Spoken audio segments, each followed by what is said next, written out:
സുനിൽ മാത്യു സാറല്ലേ? അതെ. സുനിൽ മാത്യു സാറേ, എൻ്റെ പേര് PD ജോൺ എന്നാണ്. ഞാൻ CSI ഒരു അച്ഛനാണ്. സാറിന്റെ ഈ വീഡിയോ എല്ലാം കണ്ടതിനൊരു കൺഗ്രാജുലേഷൻ അറിയിക്കാൻ വേണ്ടി വിളിച്ചതാ. ചിരിക്കാത്തെല്ലാം ഉണ്ടല്ലോ. അത് അതിലില്ല സാറ്, നെഗറ്റീവ് ഒന്നുമില്ല അതില്. അല്ലല്ല, നെഗറ്റീവ് ആന്തരികതയിലല്ല ഞാൻ പറഞ്ഞത്. കൺവേ ചെയ്യാനുള്ളതെല്ലാം ചിരിക്കാത്തുണ്ടെന്ന് ഞാൻ പറഞ്ഞതേ ഉള്ളൂ. അല്ല, ഞാൻ എന്നാ ടിനു പാസ്റ്റോ അയാളുടെ സപ്പോർട്ടർ ഒരാൾ വിളിക്കുന്ന ഇപ്പൊ രാവിലെ കണ്ടത്. അതിന്റെ ഉത്തരം നേരത്തെ കിടന്നായിരിക്കും ഞാൻ എന്നാ കണ്ടത്. പാസ്റ്റർ സപ്പോർട്ട് ചെയ്തോണ്ട്. എന്തായാലും സാറിന്റെ അതൊരു മിനിസ്ട്രി ആയിട്ട് തന്നെ ഞാൻ മനസ്സിലാക്കുന്നത്. കാരണം ഈ സഭയുടെ ശുദ്ധീകരണത്തിനൊരു നല്ല കോൺട്രിബ്യൂഷനാണ് സാർ ചെയ്യുന്നത്. അത് പറയാതിരിക്കാനായിട്ട് പറ്റിയല്ല. കാരണം അവരുടെ കള്ളത്തരവും കാര്യങ്ങളും എല്ലാം ഞാൻ ഉൾപ്പെടെ എൻ്റെ സഭ ഉൾപ്പെടെയുള്ള സംഗതി ഉള്ളതാണ്. എന്തായാലും സാറിന്റെ പ്രോഗ്രാംസ് നന്നായിട്ടുണ്ട്. പക്ഷേ മറ്റേ മിനിസ്ട്രിക്ക് സ്തോത്ര കാഴ്ചയും മറ്റേ ടൈത്തും ദശാംശവും കിട്ടുമ്പോ ഇത് തെറിയ അടി മാത്രമേ ഉള്ളൂ. പിന്നെ അത് മറ്റേടത്തും ഉണ്ട് സാറേ. നമ്മളിപ്പോ CSIയിലും മറ്റേ ചർച്ചകളിലും ധാരാളം ഉണ്ട്. പക്ഷെ മറ്റാടത്തോളം ഇല്ലെന്നുള്ളു.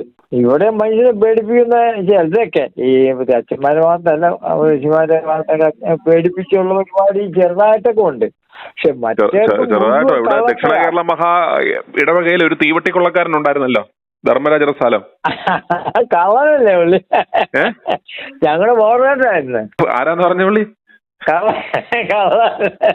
കള്ളൻ ഇവിടെ നാണക്കേടാവും. ഇയാളെ കള്ളന് നാണക്കേടാ. പുള്ളി അവിടെ പോയില്ല. അവിടെ ബിഷപ്പ് ഹൗസിൽ നിന്ന് ഇറക്കി വിട്ടിട്ട് പോയോന്ന് അറിയാൻ പാടില്ല. അതങ്ങനെ കൊള്ള മുതല് ഉപേക്ഷിച്ചിട്ട് പോകാൻ പറ്റുമോ? അയാൾ കാരണം സഭയ്ക്കിപ്പോ നേതൃത്വം ഇല്ലാതായില്ലേ. അതിപ്പോ CSI ഭരിക്കുന്ന അഡ്വക്കേറ്റുമാരും ഒക്കെ അല്ലേ ദൈവം മാറിയിട്ട്. അല്ല, ഇവന്മാര് ദൈവത്തെയൊക്കെ വിട്ടിട്ട് കോടതികളെ മധ്യസ്ഥത പ്രാപിച്ചിട്ട് എത്രയോ കാലമായി. സുപ്രീം കോടതിയാണ് അവരുടെ മഹാദൈവം. ഹൈക്കോടതികളാണ് അവരുടെ റീജിയണൽ ദൈവങ്ങൾ. അവര് പറയുന്നതനുസരിച്ച് അച്ഛന്മാർ നിയമിക്കുന്നത് എന്താ ചെയ്യേണ്ടതെന്നൊക്കെ. അല്ല, അതല്ലേ ഒരു കണക്കിന് നല്ലത്. യുവമാർക്ക് ദൈവത്തെ വിശ്വാസമില്ല, ക്രിസ്തുവിനെ വിശ്വാസമില്ല. അങ്ങനെ രാജ്യത്തെ നീതി വ്യവസ്ഥകള് പാലിച്ച് അല്ലെങ്കിൽ ഇവിടുത്തെ ഭരണ സംവിധാനങ്ങള് നിയന്ത്രിക്കുന്ന ഈ കള്ളന്മാരെ എല്ലാം ഒരേ കണക്കാവുമല്ലോ അന്നേരം. എന്നാ അതെങ്കിലും ആകും ഇല്ലേ? ഇവർക്ക് ദൈവത്തെ യാതൊരു ഭയവും ഇല്ല, ദൈവം ഉണ്ടെന്നുള്ള വിശ്വാസം പോലും ഇല്ലാത്ത പ്രവർത്തനം നമ്മൾ കാണുന്നത്. അല്ല, ഇവന്മാര് വേദപുസ്തകം വായിച്ചിട്ടുണ്ടാവും. ഇവന്മാര് ചിലപ്പോൾ കണ്ടിട്ടുണ്ടാവും. ഇവന്മാര് വായിച്ചിട്ടുണ്ടാവുമോ? വായിച്ചിട്ടുണ്ടെന്ന് പറഞ്ഞാൽ അധികാരത്തിൽ വരുമ്പോ സാറ് അതൊക്കെ മറക്കുക. സെമിനാരിലൊക്കെ ഇവന്മാര് എന്തോ പഠിപ്പിക്കുന്നത്. ഇവന്മാരെ വേദപുസ്തകം വല്ലതും പഠിപ്പിക്കും. ഇവന്മാര് വായിച്ചിട്ടുണ്ടെങ്കിൽ ഇവന്മാര് ഈ പണിക്ക് ഇറങ്ങുമോ? അല്ല, സെമിനാരിൽ നമ്മൾ പൊതുവെ വ്യാഖ്യാനവും കാര്യങ്ങളൊക്കെ അല്ലേ പഠിപ്പിക്കുള്ളൂ. അന്നേരം ഇവന്മാര് പഠിക്കുന്ന പറഞ്ഞാൽ ഒന്നേ തലതിരിഞ്ഞ വ്യാഖ്യാനങ്ങളാണ്. ഒന്ന് എന്റെ ബലമായ വിശ്വാസം ഇവന്മാര് ദൈവമില്ല എന്ന് വിശ്വസിക്കുന്ന കൂട്ടരുണ്ടെന്നുണ്ടെങ്കിൽ ഈ ബിഷപ്പുമാരും ഈ പാതിരികളും നമ്മുടെ ഇവന്മാരുടെ ഈ അന്തിപ്രവാചകന്മാരും കള്ളപ്രവാചകന്മാരുമാണ് ദൈവമില്ല എന്ന് ഉറപ്പായിട്ട് വിശ്വസിക്കുന്നവന്മാര്. ഉണ്ടെങ്കിൽ അവന്മാര് പണി കാണിക്കുമോ? വിശ്വാസികൾ വിശ്വസിക്കുന്നുണ്ടാവും, അല്ലെങ്കിൽ അവന്മാര് മറന്നു പുറകെ പോകത്തില്ലോ. അവര് മാത്രമേ ആ വിശ്വാസമുള്ളൂ. ഇവന്മാര് ദൈവം നോക്കട്ടെ ഉള്ളി ചിരിക്കും. എടാ ഈ മണ്ടന്മാരി മൊണ്ണകള് ഇത് ഏതോ ഒരു സാധനം ഉണ്ടെന്ന് പറയാൻ നമ്മുടെ അടുത്ത് വരുന്നത് നമ്മളാരാ മോന്ന് പറഞ്ഞല്ലേ ഇവന്മാര് നടക്കുന്നത്. അതെ, മിക്കവരും അങ്ങനെയാ, എല്ലാവരും അങ്ങനെയാ അല്ലേ? അമ്മാരി സർക്കാർ ചിരിക്കത്തില്ലേ ഇവന്മാര്? വളരെ ബഹുമാനപൂർവ്വം ഒക്കെ ഇവന്മാരുടെ കൊള്ളസങ്കേതത്തില് പൈശാചിക കേന്ദ്രത്തില് പ്രാർത്ഥിക്കാനാന്ന് പറഞ്ഞ ആളുകൾ വരുമ്പോ ഇവന്മാർ ഉള്ളി ചിരിക്കത്തില്ല. എടാ ഇവന്മാർ എന്നാ പുട്ടുണ്ടാക്കാൻ ഇവിടെ വന്നേ? ചിരിക്കണം. കാരണം അവരെ പ്രവർത്തനത്തിന് നമുക്ക് അവരെ എന്താ അങ്ങനെ ആയിരിക്കും തന്നെ വിചാരിക്കാൻ പറ്റുള്ളൂ. അത്രേ ഉള്ളൂ. എന്തെങ്കിലും ധാർമ്മിക ബോധം ദൈവബോധം ഉണ്ടെങ്കിൽ. പക്ഷെ ഇതുപോലെ പ്രവർത്തിക്കുകയല്ല. വീഴ്ചകളൊക്കെ ഉണ്ടാവും, ചെറുതായിട്ട് മനുഷ്യനായി പോയില്ലേ. ഇതങ്ങനെയല്ല. ഇതൊരു മനുഷ്യന് ചില സാഹചര്യങ്ങളിൽ അല്ലെങ്കിൽ ദുർബല നിമിഷങ്ങളിൽ ഒരു വീഴ്ച വന്നു എന്നാണ് നമുക്ക് പറയാം. അത് മാനുഷികമാണെന്ന് പറയാം. ഇവന്മാര് ദൈവവേല എന്ന് പറഞ്ഞ് ഇറങ്ങി ജനങ്ങളെ നന്മയിലേക്ക് വേണ്ടി നയിക്കാൻ ഇടയന്മാരാണെന്നും പറഞ്ഞിട്ട് തന്നെ ഇവന്മാർ വക്രതകളും കുടിലതകളും ഇവന്മാർ ആലോചിച്ചു കൂട്ടി ആ തന്ത്രത്തിലേക്ക് ഈ ആളുകളെ വീഴ്ച ചെയ്യുന്നതിനെ എങ്ങനെ നമുക്ക് ന്യായീകരിക്കാൻ പറ്റും? അബദ്ധത്തിൽ ഞാൻ പറഞ്ഞില്ല, ഒരുത്തിന് അവൻ എന്തെങ്കിലും അവന്റെ നിലനിൽപ്പിന് വേണ്ടി, അവന്റെ ജീവിതോപാധിക്ക് വേണ്ടി അവൻ എന്തെങ്കിലും ചെറിയൊരു തെറ്റ് ചെയ്തു, അതിനെ നമുക്ക് എന്തെങ്കിലും ഒരു ജസ്റ്റിഫൈ ചെയ്യാം. ഇതങ്ങനെ പറയാൻ പറ്റുമോ? അറിഞ്ഞുകൊണ്ട് ചെയ്യുന്ന ഇവൻ ഇതിനെ ബൈബിള് വ്യാഖ്യാനിച്ച് പഠിച്ചവനാന്ന് പറയുകയും ദൈവത്തിന്റെ അടുത്ത് നിൽക്കുന്നവനാന്ന് പറയുകയും എന്നിട്ട് ഇവരെ പറ്റിക്കുക, ഈ ആട്ടിൻകൂട്ടത്തെ പറ്റിക്കാൻ എന്ന ലക്ഷ്യത്തോടെ ഇവൻ ഈ സാധനങ്ങളെല്ലാം ഉണ്ടാക്കി സ്ഥിരമായിട്ട് ഇവരെ പറ്റിച്ചുകൊണ്ടിരിക്കുന്ന ഇവന്മാര് സത്യം പറഞ്ഞാൽ ജീവിച്ചിരിക്കാൻ പോലും അർഹരാണോ? മുകളിൽ കിട്ടുമെന്നൊക്കെ നമുക്ക് അത് പോട്ടെ, അത് അന്നേരം ഇവന്മാര് വിശ്വസിക്കുന്നില്ലെന്നത് ഞാൻ പറയട്ടെ. ഇപ്പൊ നമ്മൾ എന്തുകൊണ്ട് ഞാൻ പറഞ്ഞില്ലേ, ബേസിക്കലി നമുക്ക് ഇത്തരത്തിലുള്ള ഈ എല്ലാത്തരം ഈ മൃഗവാസനകൾ ഉണ്ടെങ്കിലും ഇവിടെ മനുഷ്യൻ അടങ്ങി ഒതുങ്ങി നടക്കാൻ കാരണം എന്താ? ഒന്നേൽ അവനെ പോലീസ് പിടിക്കും, അല്ല ജയിലിൽ പോകുന്ന പേടിച്ചല്ലേ ഇവൻ നടക്കുന്നത്, അല്ലേ? ഇങ്ങനെ ഇവിടെ പോലീസും ഇല്ല, നിയമ സംവിധാനവും ഇല്ല എന്ന് പറഞ്ഞാൽ ഇവന്മാര് വെച്ചേക്കുവോ? ഒരു സ്ത്രീകൾക്ക് വഴി ഇറങ്ങി നടക്കാൻ പറ്റുമോ? ഒരു കുഞ്ഞുങ്ങൾക്ക് ഇറങ്ങി നടക്കാൻ പറ്റുമോ? ഒരു ധനകാര്യ സ്ഥാപനം ഇവിടെ പ്രവർത്തിക്കുവോ? അന്നേരം ഈ മണ്ടയിലിരിക്കുന്ന അന്ന മേളിൽ ചെന്ന് കഴിഞ്ഞാൽ ഉറപ്പായിട്ടും ശിക്ഷ കിട്ടും. അങ്ങനെ ഒരു സംവിധാനം അവിടെ ഉണ്ട് എന്ന് പേടിക്കുകയാണെങ്കിൽ ഇവന്മാരി പണി ചെയ്യുമായിരുന്നോ? ഇവന്മാർ ഉറച്ചു വിശ്വസിക്കുന്നു ഇങ്ങനൊരു സാധനം ഇല്ല, ഇതാണ് എന്റെ സ്വർഗം, ഈ ജീവിച്ചിരിക്കുന്ന സ്വർഗം എന്ന് അവൻ കരുതുന്നത് കൊണ്ടല്ലേ. അല്ലെങ്കിൽ അതെന്തെങ്കിലും ആയിക്കോട്ടെ, ഇവിടുത്തെ കഴിഞ്ഞിട്ടുള്ള കാര്യമുള്ളത് അങ്ങനെ രണ്ട് ആറ്റിറ്റ്യൂഡ് ആകാം. അന്നേരം ഇവിടുത്തെ സംബന്ധിച്ചിടത്തോളം അതാ പറഞ്ഞ അന്നേരം അതാ പറഞ്ഞ അന്നേരം അവൻ എന്ത് പുരോഹിതനാണ്, അല്ലെങ്കിൽ അവൻ എന്ത് ആത്മീയനാണ്? എന്താ സാറ് പണ്ടൊരു വീഡിയോ ചെയ്ത് ഒരു ബിഷപ്പ് ഒരു അച്ഛനോ താക്കീത് കൊടുക്കുന്ന ഞാൻ കേട്ടു സാറ്. മേലിൽ ആവർത്തിക്കരുത് കേട്ടോ, ഇനി ഞാനത് മുന്നോട്ട് കൊണ്ടുപോകുന്ന സാറ് പറഞ്ഞ കടപ്പാക്കടല്ലേ ഒരു കള്ളൻ, കള്ള ബിഷപ്പ്. അങ്ങനെ വാണിംഗ് കൊടുക്കുന്നത് നല്ലതാ. ഇങ്ങനെയുള്ളവര് മേലില് അവനന്ന് എന്റെ അടുത്ത് സത്യം ചെയ്യുന്നതല്ലേ കേട്ടത്? ഞാൻ കേട്ടാ. അവൻ ഒരു ബിഷപ്പായിട്ട് നടക്കുന്നു, സ്വയം പ്രഖ്യാപിത ബിഷപ്പായിട്ട് നടക്കുന്നു, അതോടൊപ്പം തന്നെ ഈ സർട്ടിഫിക്കറ്റുകൾ കൃത്രിമമായിട്ട് ഉണ്ടാക്കി കൊടുക്കുകയും ഈ കള്ളനോട്ട് ഇരട്ടിച്ചു കൊടുക്കുന്ന പണിയൊക്കെ ചെയ്തുകൊണ്ട് നടക്കുന്ന കക്ഷി. പുള്ളിയുടെ എനിക്ക് സാധാരണ തോന്നില്ല, ഒരു ബിഷപ്പോ അല്ല അച്ഛനെ ആയിക്കോട്ടെ ഇതുപോലെ കാല് പിടിക്കേണ്ട ഗതികളിലേക്ക് പുള്ളി വന്നല്ലോ എന്നോർത്ത് കുപ്പായ ഉരിപ്പിച്ചോളാം ഇത്രാം തീയതിക്കുള്ളില്, അതായത് മോടെ കല്യാണം ഇത്രാം തീയതി നടക്കുന്നു, അതുകൊണ്ട് എന്നെ അതുവരെ ഒന്ന് തുടരാൻ അനുവദിക്കണം എന്ന് പറഞ്ഞ് എനിക്കിവിടെ എന്റെ കാല് പിടിച്ച് കരഞ്ഞ് എനിക്ക് അഫിഡവിറ്റ് എഴുതി തന്നേക്കുന്ന പാതിരിമാരുണ്ട്. ബാംഗ്ലൂരിലെ ഒരു ബാലപീഡകനായിട്ടുള്ള ഒരു ഓർത്തഡോക്സ് പാതിരി, അവൻ ബാംഗ്ലൂരിൽ നിന്ന് ഇവിടെ പറന്ന് ഇവിടത്തെ മോടെ കല്യാണം 2 ആഴ്ചക്കുള്ളില്, ഇത് വെളിയിൽ വന്നു കഴിഞ്ഞാൽ എന്റെ പെങ്കൊച്ചിന്റെ ജീവിതം തറന്നു പോകും, എന്റെ മോളെ കെട്ടിച്ചു കഴിഞ്ഞാൽ ഞാൻ ഈ കുപ്പായ എന്നേക്കുമായിട്ട് ഊരി കളഞ്ഞിട്ട് വേറെ പണിക്ക് പോകോളാന്ന് അഫിഡവിറ്റായിട്ട് എഴുതുന്നു. കച്ചവട പൈശാചിക കൂട്ടായ്മകളിൽ എല്ലാം ഇത് തന്നെ. അതിന് മർത്തോമെന്നോ ഓർത്തഡോക്സ് എന്നോ CSI എന്നോ ഒന്നും വേറെ വ്യത്യാസമില്ല. ക്രിസ്തുവിന്റെ പേരിൽ എന്ന് പറഞ്ഞിട്ട് ദൈവവേല എന്ന് പറഞ്ഞാൽ ഓർത്തോണം അവൻ ദൈവത്തിനിട്ടും മനുഷ്യനിട്ടും വേല വെക്കാൻ ഇറങ്ങിയവനാണ് എന്ന് മനസ്സിലാക്കിക്കോണം. എല്ലാരും ഞാൻ പറയാ ജലശീല അല്ല, ഞാൻ പറയാം ദൈവത്തിന് വേണ്ടി അങ്ങനെ ഒരു വേലക്കാരന്റെ ആവശ്യം നിന്ന് ക്രിസ്തു എവിടാണ് ഇതുപോലെ ഫുൾ ടൈം കള്ളന്മാരെ കൂടെ അന്നും പറഞ്ഞെന്താ ബാക്കിയുള്ളവരോട് അവരവരുടേതായ ജോലികൾ വരെ ചെയ്തല്ലേ ശിഷ്യന്മാർ പോലും പോയത്. അതെ, അത് 2 മണിക്ക് പോയില്ലേ സർ? അല്ല, ഇപ്പൊ ഇവര് പറയുന്നത് ഞാൻ ഉൾപ്പെടെ ആൾക്കാർ പറയുന്നത് മുക്കുവരായവരോട് അവര് മീൻ പിടിക്കാൻ വരെ അവര് പോയി. എന്നിട്ട് ഇവന്മാരിപ്പോ ആ മീൻപിടുത്തത്തെ മനുഷ്യരെ പിടിക്കുന്നതാണെന്നും പറഞ്ഞ് ഇന്റർപ്രട്ട് ചെയ്തത് ഇവന്മാര് മനുഷ്യന്മാരെ പിടുത്തക്കാരന്മാരായിട്ടാണ് ഇവന്മാര് നടക്കുന്നത്. ഏതവനെയാ പിടിക്കേണ്ടത്? ഏതവനെ ഇവനെ യുവമാരുടെ പൈശാചിക കേന്ദ്രത്തിൽ കൊണ്ട് ഇവന്റെ ഏതെങ്കിലും ഒരു തീട്ടക്കുളത്തിൽ കൊണ്ട് മുക്കിയിട്ട് ഇവൻ രക്ഷിക്കപ്പെട്ടു എന്ന് പറയുന്നതാണോ കർത്താവ് ഉദ്ദേശിക്കുന്നത്? അല്ലെങ്കിൽ അതാണോ യഥാർത്ഥ ഒരു രക്ഷിക്കൽ? ദൈവത്തെ അറിയുന്നത് അങ്ങനെയാണോ? എന്നിട്ട് ഇവന്റെ അടിമകളായിട്ട് ഇങ്ങനെ പോവുക, ഇവൻ പറഞ്ഞിടത്തെല്ലാം പൊതിഞ്ഞു കിട്ടി ഇവര് പോവുകയാണ്. ഉള്ള കാശ് അവര് കൊടുക്കുകയും ചെയ്യും. ഇല്ലേ? ഇവന് യുവമാരെ കൊണ്ട് അന്നത്തെ ആ പരീശന്മാരുടെയും ശാസ്ത്രിമാരുടെയും അതേ പിന്മുറക്കാരല്ലേ ഇവര്? ആണ് ഏറെക്കുറെ ഞാൻ ഉൾപ്പെടുന്ന സമൂഹം, ഞാൻ വെച്ചാണല്ലോ ഞാൻ ഉൾപ്പെടുന്ന സമൂഹമൊക്കെ ആ രീതി. ഇപ്പോഴും വൈദികനാണോ അതോ സർവീസിലുണ്ടോ? സർവീസ് ഞാൻ റിട്ടയർ ആയി 2 വർഷമായി. ഇപ്പം എൻ്റെ മോനുണ്ട്. അച്ഛൻ വൈദികനായോ? മോൻ വൈദ്യനായി. അന്നേരം ഇത് നല്ലൊരു ഒരു ലാഭ കച്ചവടമായതുകൊണ്ടല്ലേ മകനെ വിട്ടതിലേക്ക്? സത്യം പറ. എന്റെ അങ്ങനെ പറയാം, കാരണം അറിയാവോ? അല്ല, ഞാൻ പറയട്ടെ, ഇതാകുമ്പോഴത്തേക്ക് ഈ പറയുന്ന പോലെ നമ്മുടെ പന്തിയിൽ മുഖ്യാസനം റബ്ബി റബ്ബി അച്ചാച്ച എന്നുള്ള വിളി. അതേ പറ്റി ഞാൻ സാറിനോട് ഒരു കാര്യം പറയട്ടെ.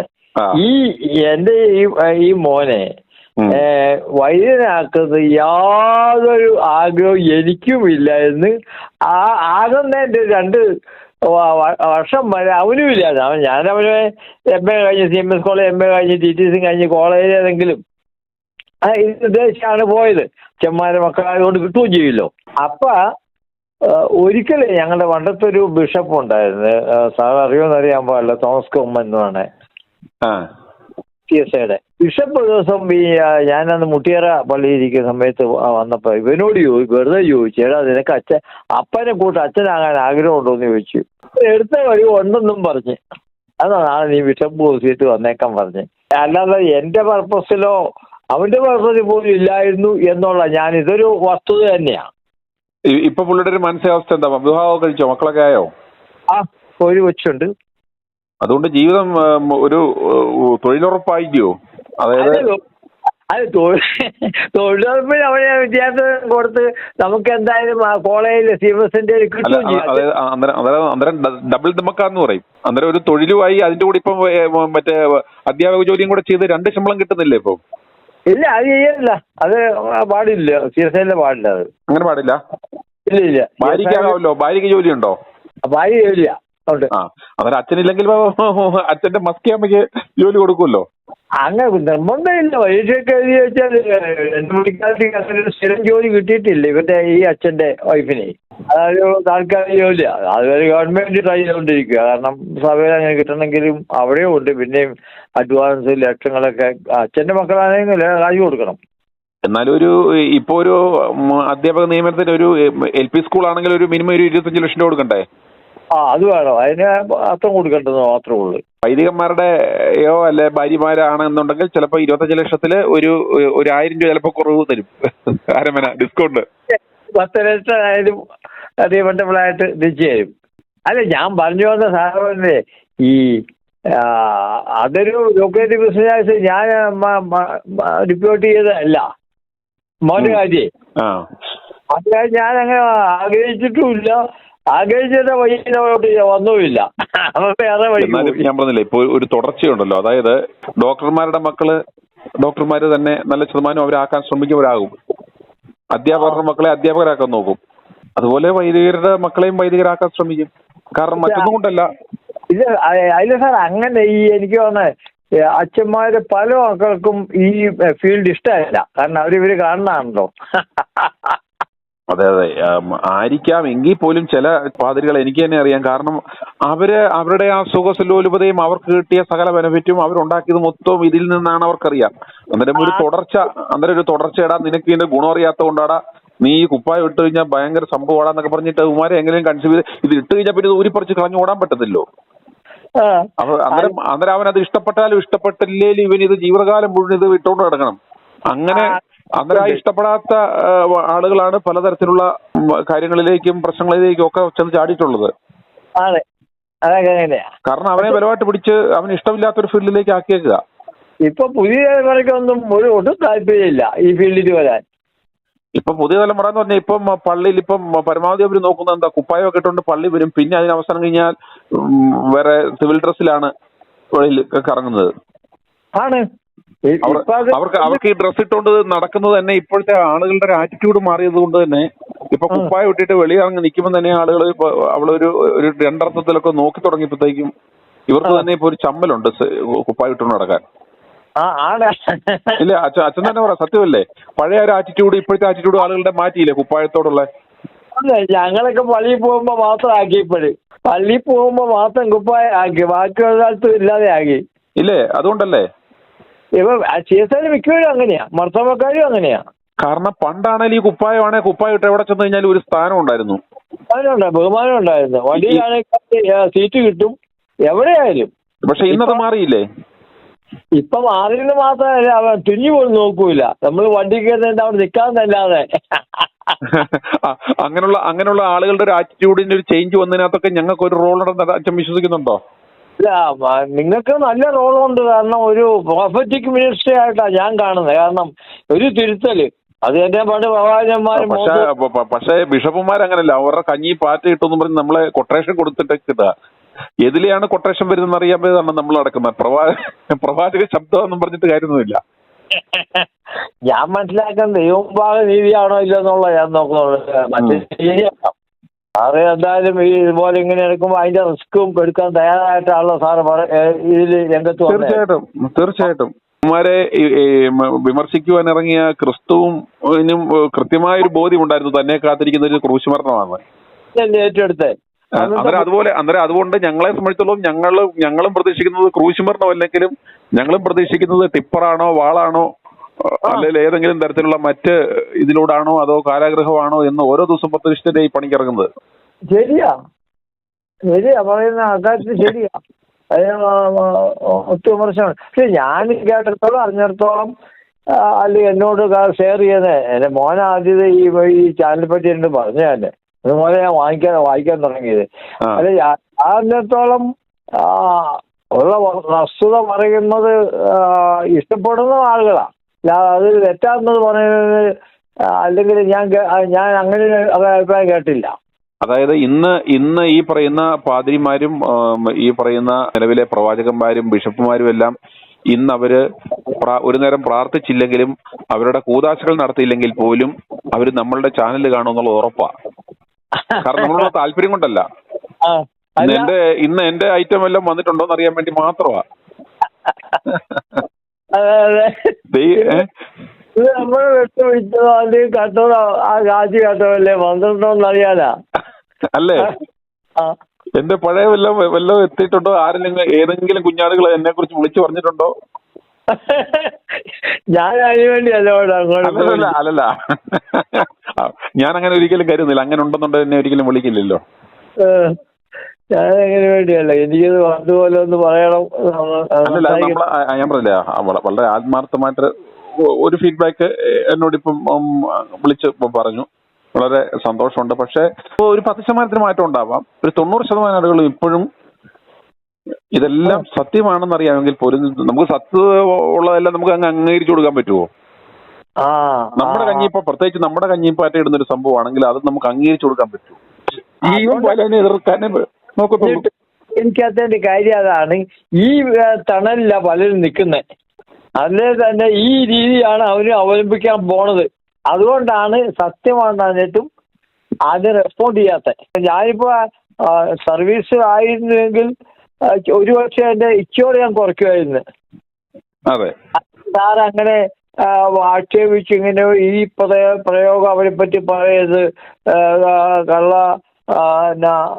പ്രവാചകൻ സാറ് വേറെ വാക്ക് പറയാം, അങ്ങനെയൊക്കെ ഞാൻ പറയുമായിരുന്നു. കാരണം അവർ ലിമിറ്റേഷൻ ഉള്ളതുകൊണ്ട്. അതുകൊണ്ട് ഇങ്ങനെയുള്ള ലിമിറ്റേഷൻ സത്യമാണ് സാറ് പറയുന്നതെന്ന് അറിഞ്ഞിട്ടും അതിനൊരു അപ്രീസിയേഷൻ അല്ലെങ്കിൽ പറയാത്തൊരു കാര്യം അവര് നിലനിൽപ്പും കൂടി ഉദ്ദേശിച്ച. അതുകൊണ്ടല്ല സത്യം അല്ലെന്ന് അറിയാൻ പറയാം. സത്യമല്ലാത്ത കാര്യങ്ങൾ വിളിച്ചു പറഞ്ഞ ഇവിടെ നിയമം എന്തോരം കേൾക്കണം.